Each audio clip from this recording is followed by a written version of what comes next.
Hello Rivan Mufeeda your mind and life ട്രാൻസ്ഫോർമേഷനെ കുറിച്ച്.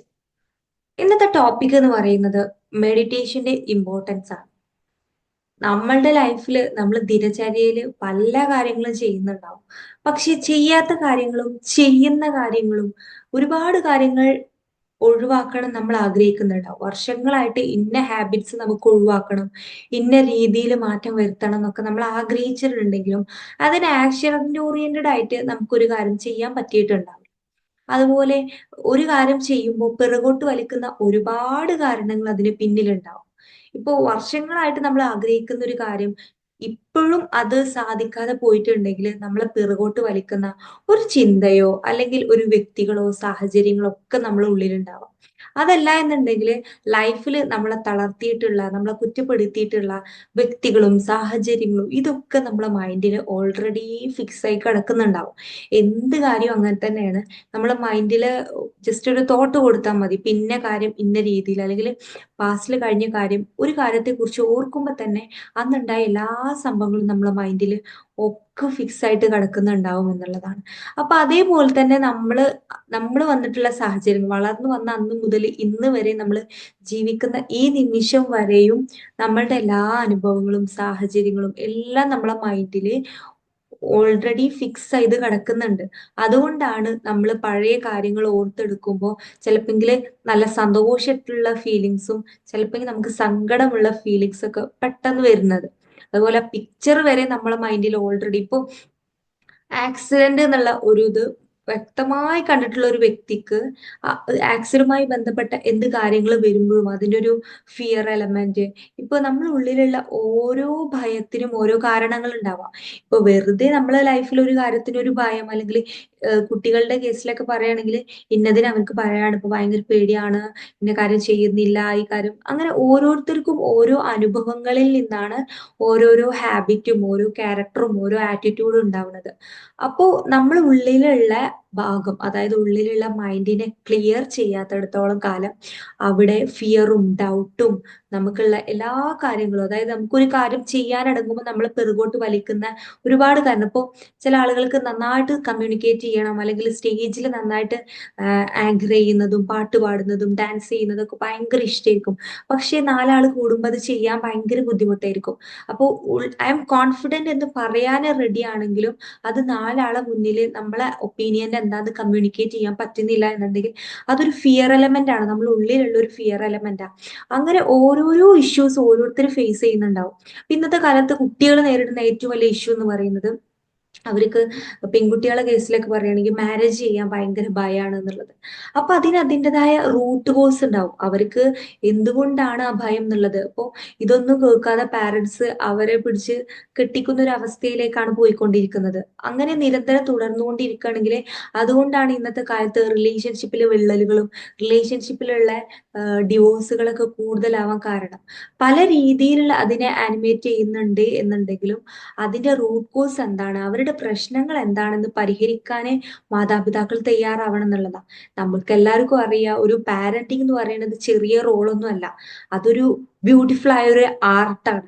ആ ആർട്ട് നമുക്ക് സൃഷ്ടാവ് തന്നിട്ടുള്ള ആ ഒരു ഗിഫ്റ്റ്, ആ ഒരു ബേബിനെ നമ്മൾ കെയർ ചെയ്യുക എന്നുള്ളത് മാത്രമാണ് നമ്മുടെ ഡ്യൂട്ടി. കുട്ടി ഇന്ന രീതിയിൽ വളരണം, ഇന്ന രീതിയിലാവണം എന്നുള്ള എവിടെയും നമ്മൾക്ക് പാരന്റ്സ് ഉദ്ദേശിക്കുന്ന തരത്തിൽ മക്കളാവണം എന്ന് നമ്മൾ വാശി പിടിക്കാനേ പറ്റൂല. കാരണം അങ്ങനെ വാശി പിടിക്കുന്നുണ്ടെങ്കിൽ അത് ഫുൾഫിൽ ചെയ്യാൻ മക്കൾക്കും സാധിക്കൂല എന്നുള്ളതാണ്. അപ്പോ നമ്മളുടെ ലൈഫിൽ നമ്മൾ വളർന്ന സാഹചര്യം മുതൽ അന്ന് മുതൽ ഇന്ന് വരെ നമ്മൾ വളർന്നിരിക്കുന്നത് നമ്മൾ ഉള്ളിലുള്ള ഒരുപാട് എലമെന്റ്സ് ഓരോരോ കാര്യത്തിനും ഓരോരോ പ്രോഗ്രാമിൽ നമ്മൾ ഉള്ളിലുണ്ടാവും. അതായത് ഇപ്പൊ റിലേഷൻഷിപ്പിന്റെ കേസ് വെക്കുകയാണെങ്കിൽ ഒരു കുട്ടി ജനിച്ചു വളർന്നപ്പോൾ കണ്ടിട്ടുള്ള ബന്ധങ്ങൾ, അതായത് ചുറ്റിലും കണ്ടിട്ടുള്ള പാരന്റ്സ്, ഉമ്മയും വാപ്പയും എങ്ങനെയാണോ, അച്ഛനമ്മമാർ എങ്ങനെയാണോ പെരുമാറിയിരുന്നത് അതുപോലെ ആയിരിക്കും അവരുടെ റിലേഷൻഷിപ്പ്. അങ്ങനെ ഓരോ കേസ് എടുത്ത് നോക്കുകയാണെങ്കിലും ഏത് ആസ്പെക്ട്സിലും, ഇപ്പൊ ഹെൽത്തിന്റെ കേസ് ആണെങ്കിൽ ഒരു കുട്ടി ഹെൽത്തുമായി ബന്ധപ്പെട്ട പിടിപെട്ടിട്ടുള്ള ഒരു ഫാമിലിയിൽ, അത് എല്ലാവർക്കും സെയിം സിറ്റുവേഷൻ അനുഭവിച്ചുകൊണ്ടിരിക്കുന്ന ഒരു ലൈഫിൽ വളർന്നു വന്ന ഒരു കുട്ടിക്ക് അവരുടെ ഹെൽത്ത് ഇഷ്യൂസിനെ അത് ബാധിക്കും. അതേപോലെ ഒരു കുട്ടി ജനിച്ച അന്ന് മുതൽ അനുഭവിച്ചുകൊണ്ടിരിക്കുന്ന ഓരോരോ കാര്യങ്ങളും, കേട്ടുകൊണ്ടിരിക്കുന്നതും അറിഞ്ഞുകൊണ്ടിരിക്കുന്നതുമായിട്ടുള്ള കാര്യങ്ങളൊക്കെ ആ കുട്ടീനെ എഫക്ട് ചെയ്യുന്നുണ്ട്. അപ്പോൾ ഇവിടെയാണ് മെഡിറ്റേഷന്റെ ഇമ്പോർട്ടൻസ് വരുന്നത്. നമ്മൾ ഒറ്റ ഒന്നിലേക്ക് ഫോക്കസ് ചെയ്തിട്ട് നമുക്ക് ഗോൾ ഓറിയന്റഡ് ആവണം, ലക്ഷ്യ ഓറിയന്റഡ് ആവാം. ഈ ഉള്ളിലുള്ള കെട്ടിക്കിടക്കുന്ന ഇമോഷൻസ് ഒക്കെ ഹീൽ ചെയ്ത് പോവാനും മെഡിറ്റേഷൻ യൂസ് ചെയ്യും. മെഡിറ്റേഷൻ എന്ന് പറയുന്നത് ഒരൊറ്റ ഒന്നിലേക്ക് ഫോക്കസ് ചെയ്ത് മറ്റെല്ലാ ഡിസ്ട്രാക്ഷൻസിൽ നിന്നും മാറി നിന്ന് നമ്മൾ ഒറ്റ ഒന്നിലേക്ക് ഫോക്കസ് ചെയ്തിരിക്കുകയാണ് മെഡിറ്റേഷൻ എന്ന് പറയുന്നത്. ഇത് ഇന്നത്തെ കാലത്ത് ഇമ്പോർട്ടന്റ് ആയ ഒന്നാണ്. കാരണം നമുക്ക് കരിയർ ആയിക്കോട്ടെ, നമ്മൾ ചെയ്യുന്ന വർക്കിൽ ഫോക്കസ് കിട്ടണം, അല്ലെങ്കിൽ ലക്ഷ്യമുള്ള ആളുകൾ അല്ലെങ്കിൽ വിഷൻ ഓറിയന്റഡ് ആയ ആളുകൾക്കൊക്കെ എപ്പോഴും കാം സ്റ്റേജ് വേണ്ടിവരും. ആ സ്റ്റേജിൽ നിൽക്കുമ്പോഴാണ് അവർക്ക് ഇൻറ്റ്യൂഷൻ ആയിട്ടും ഐഡിയാസ് ആയിട്ടും പ്ലാനിങ്ങുകളും നമുക്ക് ഇപ്പോൾ നമ്മളെ സബ് കോൺഷ്യസ് മൈൻഡിലാണ് നമ്മളുടെ ക്രിയേറ്റിവിറ്റി ആയിട്ടുള്ള പ്ലാനുകളും ഐഡിയാസ് ഒക്കെ നിലനിൽക്കുന്നത്.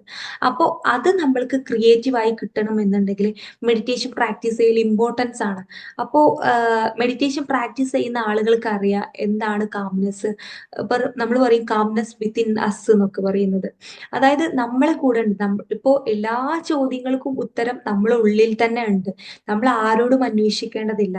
എല്ലാത്തിനും ഉത്തരം നമ്മളെ ഉള്ളിലുണ്ട്. ഒരു മെഡിറ്റേഷൻ കണ്ടിന്യൂ ഫോളോ ചെയ്യുന്ന ഒരാളാണെന്നുണ്ടെങ്കിൽ അവർക്ക് ഒരു തലം, ആ ഒരു ബേസിക് തലത്തിൽ നിന്ന് മാറി കഴിഞ്ഞു കഴിഞ്ഞാൽ പിന്നെ അവർക്ക് ഒരു ഇൻറ്റ്യൂഷൻ ആണ്. ഇൻറ്റ്യൂഷൻ ഫോളോ ചെയ്ത്, അതാണ് നമ്മൾ പറയും ഹേർട്ടിനെ ഫോളോ ചെയ്യുക എന്നുള്ളത്. ഹേർട്ടിനെ ഫോളോ ചെയ്ത് വർക്ക് ചെയ്യാൻ മെഡിറ്റേഷൻ യൂസ് ചെയ്യുന്ന ആളുകൾക്ക് പറ്റും. മെഡിറ്റേഷൻ എന്ന് പറയുന്നത് ബെസ്റ്റ് ടൈം എന്ന് പറയുന്നത് മോർണിംഗും അതുപോലെ തന്നെ നൈറ്റ് കിടക്കാൻ പോകുന്നതിന് മുന്നെയാണ് മെഡിറ്റേഷൻ എന്ന് പറയുന്നത്. രാവിലെ പറയുകയാണെങ്കിൽ എഴുന്നേറ്റ് ഉടനെ നമ്മൾ ആ മോർണിംഗിലുള്ള ടൈം, നമ്മൾ ദിനചര്യകളൊക്കെ ചെയ്യുന്ന സമയത്ത് സ്റ്റാർട്ടിങ്ങിലുള്ള ആ സമയത്ത് മെഡിറ്റേഷൻ ചെയ്യുക എന്ന് പറയുന്നത്. മെഡിറ്റേഷൻ എന്ന് പറഞ്ഞാൽ ഒരു ഡിഫിക്കൽട്ടീസ് ആയിട്ടുള്ള ഒരു കാര്യമൊന്നും അല്ല.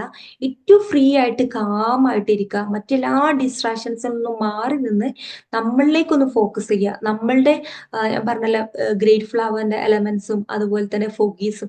ഇപ്പോൾ നമ്മൾ എല്ലാ ബെസ്റ്റ് ടൂളുകളും ഉൾപ്പെടുന്ന ഒരു ടൂളാണ് മെഡിറ്റേഷൻ എന്ന് പറയുന്നത്. മെഡിറ്റേഷനിൽ അഫർമേഷൻ യൂസ് ചെയ്യുന്നുണ്ട്, വിഷ്വലൈസേഷൻ യൂസ് ചെയ്യുന്നുണ്ട്. അതുപോലെ ഡീപ്പ്, അതായത് ബ്രീത്തിലേക്ക് ഫോക്കസ് ചെയ്തിട്ടാണ് നമ്മൾ മെഡിറ്റേഷൻ സ്റ്റാർട്ട് ചെയ്യുന്നത് തന്നെ. അപ്പോൾ മെഡിറ്റേഷൻ എന്ന് പറഞ്ഞാൽ നമ്മൾ ഒന്ന് കാം ആയിട്ട് ഇരുന്ന് മറ്റെല്ലാ ഡിസ്ട്രാക്ഷൻസും മാറി നിന്ന് ഒറ്റൊരു കാര്യത്തിലേക്ക് മാത്രം ഫോക്കസ് ചെയ്ത്, ഇവൻച്വലി നമുക്ക് ഒരു വോയിസ് ക്ലിപ്പ് കേൾക്കാനുള്ള ഒരു മെഡിറ്റേഷനോ അല്ലെങ്കിൽ നമുക്കൊരു ഗൈഡൻസ് തരാൻ ഒരാളില്ല എന്നുണ്ടെങ്കിൽ ഫ്രീ ആയിട്ട് നമ്മളൊന്ന് കാം ചെയ്തിരുന്ന് ബ്രീത്തിലേക്ക് ഒന്ന് ഫോക്കസ് ചെയ്ത് ബ്രീത്ത് ഇൻ ബ്രീത്ത് ഔട്ട് എടുത്ത് കാം സ്റ്റേജിലേക്ക് നമ്മൾ കുറച്ച് ഒരു മിനിമം ഒരു 15 മിനിറ്റെങ്കിലും ഇനി നമുക്ക് അങ്ങനെ ചെയ്യാൻ പറ്റുന്നുണ്ടെങ്കിൽ മോർണിംഗിലും നൈറ്റും അത് ചെയ്യുന്നത് ബെസ്റ്റ് ആണ്. കാരണം നമ്മൾ ഉള്ളിലുള്ള റിവൈവ് സംഭവിക്കുന്നതിനും ഉള്ളിലെ കെട്ടിക്കിടക്കുന്ന ഇമോഷൻസും ഫീലിങ്സ് ഒക്കെ ഒന്ന് അതിൽ നിന്നൊക്കെ ഒന്ന് മാറി നിന്ന് നമ്മളിലേക്ക് ഒന്ന് ഫോക്കസ് ചെയ്യാൻ മെഡിറ്റേഷൻ ഒരു ബെസ്റ്റ് ടൂളാണ്. അതുപോലെ അതില് മറ്റെല്ലാ ടൂളുകളും അതില് പെടുന്നുണ്ട് എന്നുള്ളതാണ്. ഇന്നത്തെ കാലത്ത് മെഡിറ്റേഷൻ ചെയ്യുന്നതിന്റെ ഇമ്പോർട്ടൻസ് പല ആളുകൾക്കും അറിയാം, അത് ചെയ്യുന്ന ആളുകൾ ഉണ്ടാവും. അപ്പോൾ മെഡിറ്റേഷൻ എന്ന് പറഞ്ഞു കഴിഞ്ഞാല് നമുക്കിപ്പോ നമ്മളെപ്പോഴും മറ്റുള്ളവർ എന്ത് ചെയ്യുന്നു, മറ്റുള്ളവരുടെ തോട്ട് എന്താണ്, മറ്റുള്ളവർ എന്താ നമ്മളെ കുറിച്ച് ചിന്തിക്കുക എന്നൊക്കെ ചിന്തിക്കുന്ന ആളുകളാണ് പൊതുവില്. അപ്പോ നമ്മളിലേക്ക് ഫോക്കസ് ചെയ്യാൻ ഒരു മീ ടൈം നമ്മൾ കണ്ടെത്തുന്ന ഒരാളാണ് എന്നുണ്ടെങ്കിൽ അവരെന്തായാലും മെഡിറ്റേഷൻ പ്രാക്ടീസ് ചെയ്യൽ ഇമ്പോർട്ടന്റ് ആണ്. കാരണം നമുക്ക് അവിടെ സൈലൻസിനെ അത് എക്സ്പീരിയൻസ് ചെയ്യാൻ പറ്റും. അതുപോലെ നമുക്ക് ആ ഒരു ഒറ്റയ്ക്ക് ഇരിക്കുന്ന ഫീല് നമുക്ക് എൻജോയ് ചെയ്യാൻ പറ്റും.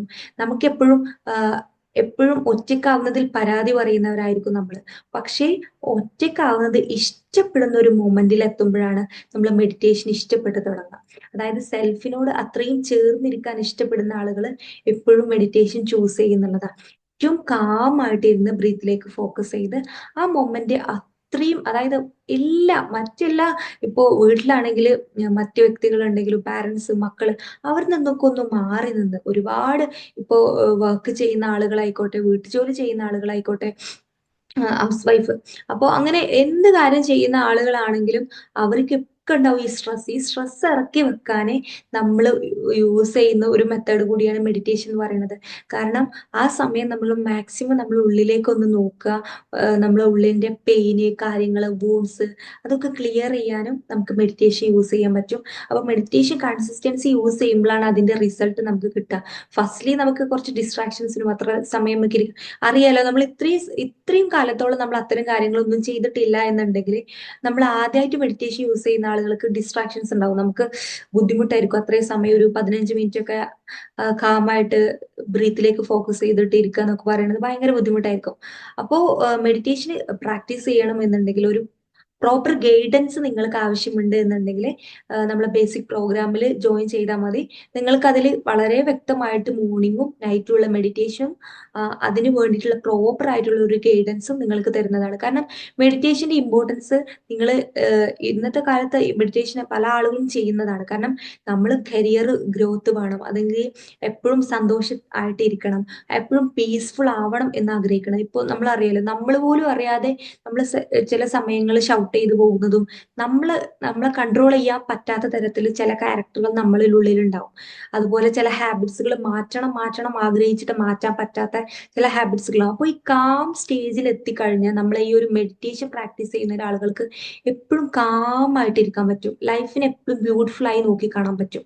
അപ്പോൾ അവരുടെ സ്വയത്തിന്റെ പ്രശ്നങ്ങൾ എന്താ തിരിച്ചറിയാൻ മെഡിറ്റേഷൻ ഫോളോ ചെയ്യുന്ന ഒരാൾക്ക് പറ്റും. കാരണം നമ്മൾ ഉള്ളിലുള്ള പെയിന് നമ്മൾ ഹീൽ ചെയ്തും നമ്മൾ ആ മുറിവുകളൊക്കെ വൂണ്ട് ചെയ്ത് പോവാനും ആ വൂണ്ടുകൾ ക്ലീൻ ചെയ്ത് പോവാനും നമുക്ക് അവിടെ മെഡിറ്റേഷൻ യൂസ് ചെയ്യാൻ പറ്റും. അപ്പൊ മെഡിറ്റേഷൻ യൂസ് ചെയ്യുന്ന ഒരാളുകൾ എന്ന് പറയുന്നത് അവരുടെ തല എന്ന് പറഞ്ഞാൽ എപ്പോഴും ഗ്രോത്ത് മൈൻഡ് സെറ്റിലേക്ക്, മൈൻഡിനെ ക്ലൻസ് ചെയ്യുന്ന ഒരു പ്രോസസ്സും കൂടിയാണ് മെഡിറ്റേഷൻ എന്ന് പറയുന്നത്.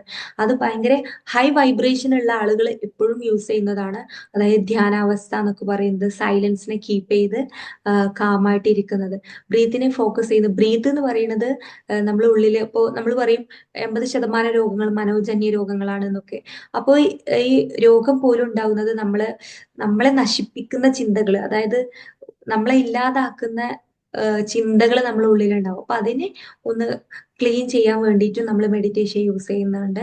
അപ്പൊ നിങ്ങൾക്ക് മെഡിറ്റേഷൻ പ്രോപ്പർ ആയ ഒരു ഗൈഡൻസോട് കൂടി മുന്നോട്ട് കൊണ്ടുപോകണം എന്നുണ്ടെങ്കിൽ, അത് നിങ്ങളെ ലൈഫിൽ ഒരു ഹാബിറ്റ്സ് ആക്കി നിലനിർത്തണം എന്നുണ്ടെങ്കിൽ നമ്മൾ ബേസിക് പ്രോഗ്രാമിൽ ജോയിൻ ചെയ്താൽ മതി. നിങ്ങൾക്കതൊരു നിങ്ങൾ എടുക്കുന്ന ഒരു ബെസ്റ്റ് ഡിസിഷൻ ആയിരിക്കും ഈ 2025. അപ്പോൾ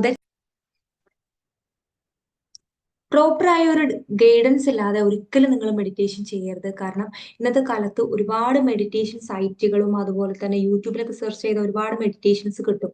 പക്ഷെ ഓരോരുത്തർക്കും പേഴ്സണലൈസ്ഡ് ആയിട്ടുള്ള മെഡിറ്റേഷൻസ് ഉണ്ട്. അത് നമ്മൾ എല്ലാതും സെലക്റ്റീവ് ആയിട്ട് ചെയ്യുക. അതായത് നമ്മൾ യൂട്യൂബിലൊക്കെ സെർച്ച് ചെയ്താൽ പലതരത്തിലുള്ളത് കിട്ടും. അത് ഓരോ വ്യക്തികൾക്കും ഓരോ പേഴ്സണലൈസ് ആയിട്ടുള്ള മെഡിറ്റേഷൻ യൂസ് ചെയ്യാൻ നിങ്ങൾ ശ്രമിക്കുക. അതുപോലെ തന്നെ മെഡിറ്റേഷന്റെ ബെനിഫിറ്റ്സ് പറഞ്ഞാൽ നമ്മൾ പോലും അറിയാതെ നമ്മുടെ ലൈഫിനെ ട്രാൻസ്ഫോർമേഷൻ ചെയ്യാൻ പറ്റുന്ന ഒരു ബെസ്റ്റ് ടൂളാണ് ഈ മെഡിറ്റേഷൻ എന്ന് പറയുന്നത്. മെഡിറ്റേഷന്റെ ടൈം എന്ന് പറയുന്നത് മോർണിംഗിൽ നമ്മൾ ഒന്നുകൂടി പ്രൊഡക്റ്റീവ് ആക്കാനും ആ ദിവസം ഭയങ്കര ഗ്രേറ്റ്ഫുള്ളോടു കൂടിയും ഫോഗിനെസ് ഒക്കെ പ്രാക്ടീസ് ചെയ്യാൻ പറഞ്ഞല്ലോ, എല്ലാ ടൂളുകളും കൂടിയിട്ടുള്ള ഒരു ടൂളാണ് മെഡിറ്റേഷൻ എന്ന് പറയുന്നത്. മറ്റെല്ലാ മൈൻഡ് റീപ്രോഗ്രാമിംഗ് ടൂൾസിനോട് കൂടെ ഉള്ള ഒരു ടൂളാണ്, എല്ലാം ഉൾപ്പെട്ടിട്ടുള്ള ഒരു ടൂളാണ് മെഡിറ്റേഷൻ എന്ന് പറയുന്നത്.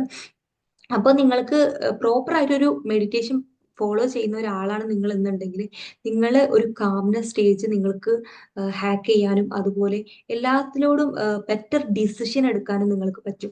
നിങ്ങളൊരു പീസ് അല്ലെങ്കിൽ ലൈഫിൽ ഒരു ജോയ്ഫുൾ ആവണം എന്ന് ആഗ്രഹിക്കുന്ന ഒരാളാണ് എന്നുണ്ടെങ്കിൽ അവർക്ക് എപ്പോഴും, അതായത് നമ്മളെപ്പോഴും പ്രോബ്ലംസിലേക്ക് നോക്കുന്ന ഒരാളെന്നതിന് പകരം എപ്പോഴും നമുക്ക് സൊല്യൂഷൻ ഓറിയന്റഡ് ആയിട്ട് ഇരിക്കാനും ബെറ്റർ ആയിട്ടുള്ള ഒരു ഡിസിഷൻ എടുക്കാനും പറ്റുന്നത് ഒരു മെഡിറ്റേഷൻ ഫോളോ ചെയ്യുന്ന ഒരാൾക്കാണെങ്കിൽ പറ്റും. കാരണം നമുക്ക് ആങ്കർ ഇഷ്യൂസ് അതുപോലെ ഷൗട്ട് ചെയ്യുന്ന കാര്യങ്ങളൊക്കെ നമ്മളിൽ ഉള്ളിലുണ്ടെങ്കിൽ ആ ഉള്ളിലുള്ള കാര്യങ്ങൾ അവിടെ കെട്ടിക്കിടക്കുന്നത് കൊണ്ടാണ്. അതവിടെ ക്ലീൻ ചെയ്യണം എന്നതിനുള്ള ഒരു ഉത്തരമാണ് മെഡിറ്റേഷൻ എന്ന് പറയുന്നത്. അതുപോലെ മെഡിറ്റേഷന്റെ ബെനിഫിറ്റ് എന്ന് പറയുന്നത് നമുക്ക് റിലേഷൻഷിപ്പിൽ ഇഷ്യൂസ് ഉണ്ടാകുമ്പോൾ ഭയങ്കര തർക്കങ്ങളും കാര്യങ്ങളും ആകുമ്പോൾ നമ്മളെ ക്ലയൻസ് ഒക്കെ നമ്മളോട് പറയുന്ന ഒരു കാര്യമാണ്, പ്രോപ്പർ ആയിട്ട് മെഡിറ്റേഷൻ ഫോളോ അപ്പ് ചെയ്തപ്പോണ്ട് തർക്കിക്കാൻ ആരോടും പോവേണ്ടതില്ല എന്നുള്ള ഒരു തോട്ട് ഉള്ളിൽ തന്നെ ഒരു ഉൾവിളിയായിട്ട് വരും. അതായത് നമ്മൾ മക്കളോട് എപ്പോഴും ഇങ്ങനെ ഉച്ചത്തിൽ സംസാരിക്കുന്ന, അല്ലെങ്കിൽ പാർട്ട്ണറോട് അല്ലെങ്കിൽ പാരന്റ്സിനോട് അങ്ങനെ ഉച്ചത്തിൽ സംസാരിക്കുന്ന ഒരാളാണെങ്കിൽ, തർക്കിക്കുന്ന ആളാണ് എന്നുണ്ടെങ്കിൽ അതൊന്നും വേണ്ട. എപ്പോഴും ഒരു കാമായിട്ട് ഒരു സൈലന്റ് ഇരിക്കാൻ നമ്മൾ പഠിക്കുന്നതും മെഡിറ്റേഷന് ഫോളോ ചെയ്യുന്ന ഒരാൾക്ക് പറ്റുന്നുള്ളതാണ്. അതുപോലെ മെഡിറ്റേഷൻ ഫോളോ ചെയ്ത് കഴിഞ്ഞാൽ നമുക്ക് നമ്മളെ പ്രോബ്ലംസിനൊക്കെ സ്വമേധയാ അത് പ്രോബ്ലംസിനെ സോൾവ് ചെയ്യാൻ പറ്റും. നമ്മൾ ആ ഒരു കാംനെസ് സ്റ്റേജിൽ എത്തി കഴിഞ്ഞാൽ നമുക്ക് ഒന്നിനോടൊരു ഒരു വിരോധമോ ഒരു പരിഭവമോ ഒന്നും ഇല്ലാതെ എല്ലാത്തിനും നമ്മൾ അക്സെപ്റ്റ് ചെയ്യാൻ പഠിക്കും. ചിലത് നമ്മൾ ലൈഫിൽ നമ്മൾ അക്സെപ്റ്റ് ചെയ്യാൻ പറ്റാതെ നമ്മൾ ബുദ്ധിമുട്ടുന്ന ഒരു അവസ്ഥ ഉണ്ട്. സാഹചര്യത്തെ ഇപ്പോഴത്തെ സിറ്റുവേഷന് നമ്മൾ അക്സെപ്റ്റ് ചെയ്യാൻ പറ്റാത്തൊരു അവസ്ഥ. പക്ഷേ മെഡിറ്റേഷൻ യൂസ് ചെയ്യുന്ന ആളുകൾക്ക് ആ ഒരു എല്ലാം അക്സെപ്റ്റ് ചെയ്യാൻ പറ്റും. അതൊന്നും അപ്പൊ എന്ത് ചലഞ്ചസ് ഫേസ് ചെയ്യുകയാണെങ്കിലും അതിൽ നിന്ന് മൂവ് ഓൺ ചെയ്യാനും പറ്റും. അതുപോലെ ഇമോഷണൽ വെൽബീയിങ്ങിന് മെഡിറ്റേഷന് ഇമ്പോർട്ടൻ്റ് ആണ്. എല്ലാവരും ആഗ്രഹിക്കുന്നതാണ് ഇമോഷണൽ ബാലൻസ് എന്നുള്ളത്. ഇമോഷണൽ ബാലൻസ് അതുപോലെ ക്ലിയർ ചെയ്യാൻ വേണ്ടിയിട്ടും നമ്മൾ മെഡിറ്റേഷൻ പ്രാക്ടീസ് ചെയ്താൽ മതി. മോർണിംഗും നൈറ്റും ഡെയിലി അത് ചെയ്യുന്നതാ. ഇപ്പോ നമ്മളെ ബേസിക് പ്രോഗ്രാമിൽ 30 ഡേയ്സിൽ നമ്മൾ ഒരു ചലഞ്ചായിട്ട് തന്നെ യൂസ് ചെയ്യുന്ന ടൂളാണ് മെഡിറ്റേഷൻ എന്ന് പറയുന്നത്. അതുപോലെ മെഡിറ്റേഷൻ എന്ന് പറയുന്നത് നമ്മളെ ഹീൽ ചെയ്യുന്നത്, നമ്മളെ സ്വമേധയാ ഹീൽ ചെയ്യാൻ പറ്റുന്ന ഒരു ടൂളാണ്. നമുക്ക് നമ്മളെ സ്വമേധയാ ഹീൽ ചെയ്യാൻ പറ്റുന്ന ഒരു ടൂളാണ് മെഡിറ്റേഷൻ എന്ന് പറയുന്നത്. അതുപോലെ റെഡ്യൂസ് ആങ്കർ ആൻഡ് സ്ട്രെസ് എന്ന് പറയുന്നത്. നമ്മളെ സ്ട്രെസ്സൊക്കെ ഒന്ന് ഞാൻ പറഞ്ഞിട്ടുണ്ട്. സ്ട്രെസ്സും അതുപോലെ നമ്മളെ ആങ്കർ ഇഷ്യൂസ് കാര്യങ്ങളൊക്കെ ഒന്ന് റെഡ്യൂസ് ചെയ്യാൻ വേണ്ടിയിട്ട് നമുക്ക് മെഡിറ്റേഷൻ യൂസ് ചെയ്യാം. അപ്പോൾ ഇത്തരത്തിലുള്ള ഒരുപാട് ബെനിഫിറ്റ്സുകൾ ഉള്ള, നമ്മൾ പോലും അറിയാതെ നമ്മളെ ലൈഫിൽ ഒരുപാട് ചേഞ്ചസ് കൊണ്ടുവരുത്തുന്ന ഒരു ടൂളാണ് മെഡിറ്റേഷൻ എന്ന് പറയുന്നത്. ഇത് നിങ്ങൾ പ്രോപ്പറായിട്ട് പ്രോപ്പർ ഗൈഡൻസോട് കൂടി നിങ്ങളിത് യൂസ് ചെയ്യുക. നിങ്ങളെ ലൈഫിൽ ഒരുപാട് മാറ്റങ്ങൾ കൊണ്ടുവരുത്താൻ ഇത് ഉപയോഗപ്പെടുത്തട്ടെ. Thank you for watching.